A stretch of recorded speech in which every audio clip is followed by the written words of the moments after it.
the Houston Texans lost 27-7 in their preseason opener, and the score is the least useful number on that page. What showed up on the tape were the same problems that ended their season in January. Houston could not finish a short yardage run, could not keep the pocket clean once the backups came in, and lost a quarterback to a torn ACL before halftime. The Chargers stuffed Houston twice on 4th and 1, and one of those stops came on a quarterback sneak that never moved an inch. One rookie played only 11 snaps in that game, and he may have already answered the biggest question on this entire roster. Here's the number that gives the worry teeth. ESPN charted the Houston offensive line 30th in pass block win rate and 32nd, dead last in the league in run block win rate during the 2025 season.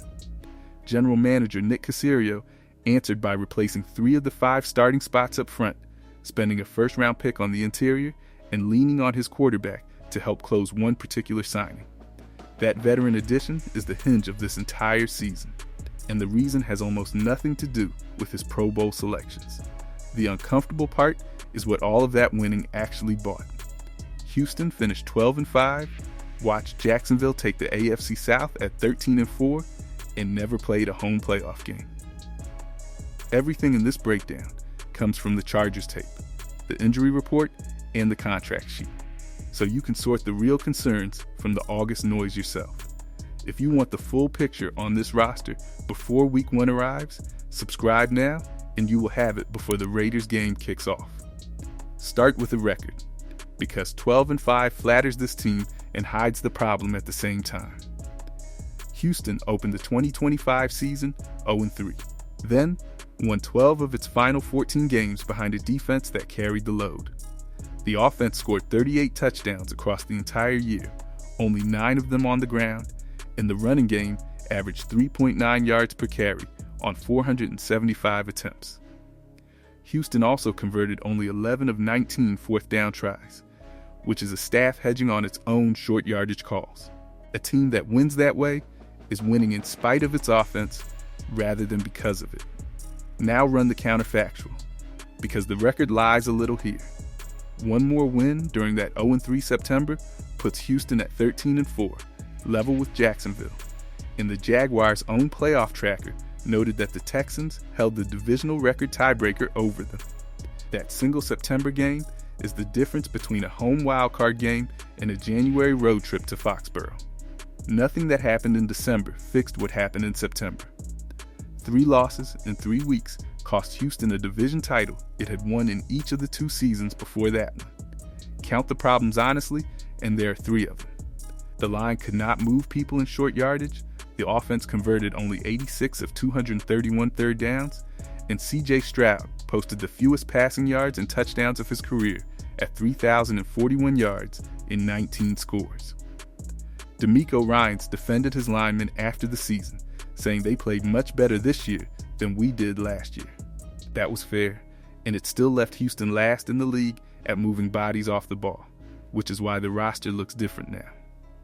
Now walk the season week by week, because the shape of it explains the entire offseason.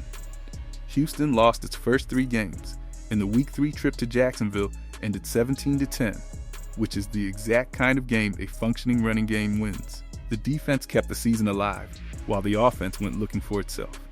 Nick Caley was in his first year calling plays here, and those early weeks looked exactly like a system still being installed on the fly. By Week 10, the Texans had the Jaguars back at home and won that rematch 36-29, and the tone of the year flipped in a single afternoon. From there, Houston stopped losing altogether. The Texans clinched a playoff berth with a Week 17 win over the Chargers, then closed the regular season by beating Indianapolis 38-30 in Week 18. Jacksonville still took the division that same afternoon, hammering Tennessee 41-7 at home to clinch it. Houston went into the postseason on a 9-game winning streak and as the road team anyway, which is the cleanest one-sentence summary of the 2025 season that you will find anywhere. The wild card round delivered the franchise breakthrough. Houston won 30-6 at Pittsburgh for its first road playoff win in team history, then traveled to New England and ran straight into the wall. the Texans trailed 21-10 at halftime, pulled within 21-16 after 3 quarters, and never led, losing 28-16 with a conference championship game sitting right there. Stroud was sacked 23 times during the regular season, down from 52 the year before, and that improvement still was not enough in the game that decided everything. Look at who left, because Houston did not only add this spring. The Texans traded away Titus Howard, their most versatile offensive lineman and a former first-round pick, which removed the one player who had covered for every interior injury they suffered. They released running back Joe Mixon in March and moved on from safety Jimmy Ward, losing Howard grades as the riskiest of those 3 moves, because positional flexibility is the thing a rebuilt offensive line needs most in October and November. The receiver room lost more than most people realize. Christian Kirk signed with San Francisco this offseason, and Kirk was the player who caught a touchdown in that divisional round loss in New England. His exit opens the slot, which matters because the slot is where Jalen Noel does his best work. Houston also turned its punter job over completely. The Texans then signed veteran Juwan Winfrey on August 10 for depth, which is not the sort of move a settled receiver room needs to make. Every one of those departures was defensible on its own, and stacked together they left thin margins in the exact places that August has been testing. Then August took one more.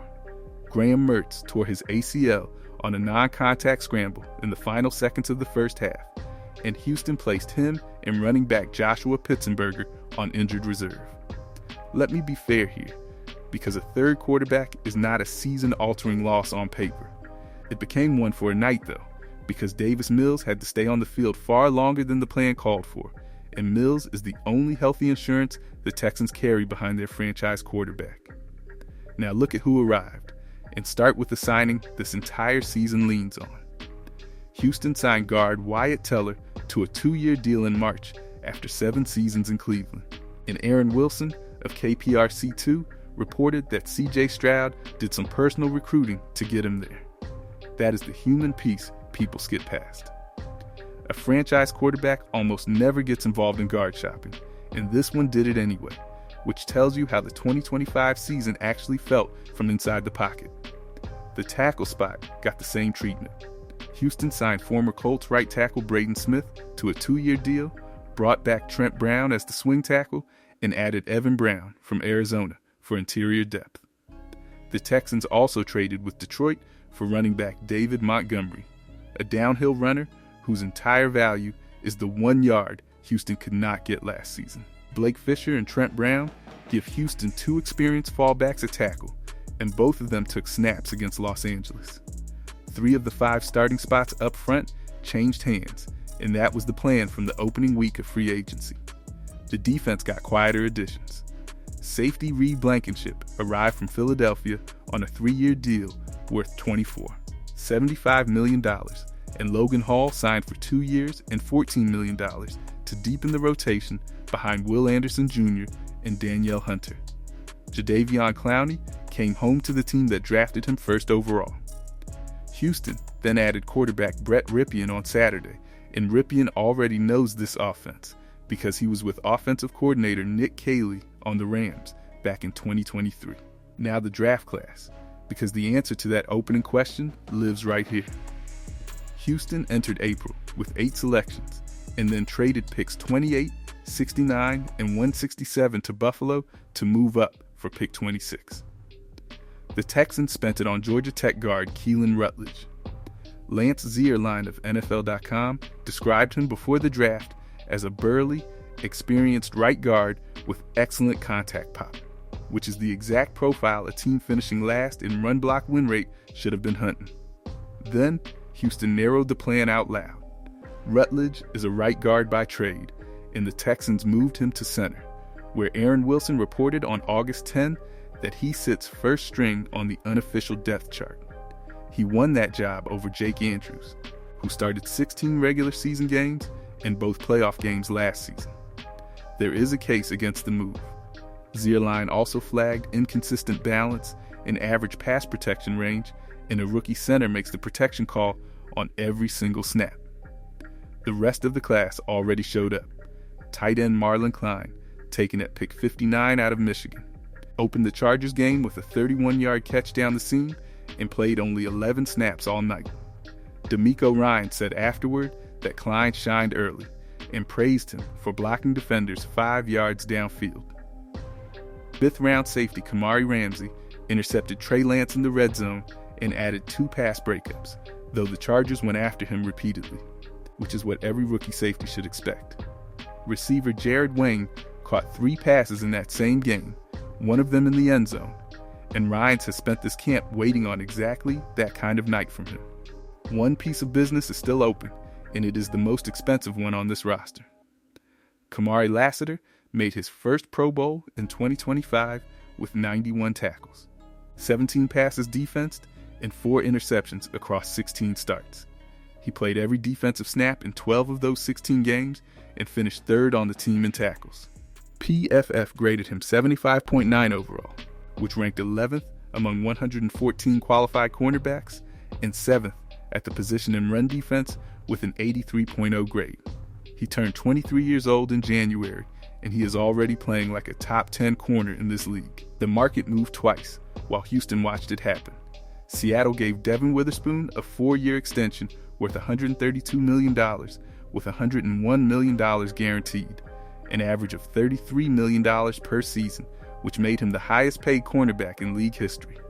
Denzel Ward had reset that number in July at an average of $31 million per year, and Christian Gonzalez is expected to be next in line. Derek Stingley Jr. already sits at $30 million per season on a 3-year, $90 million extension. That is the squeeze in plain terms.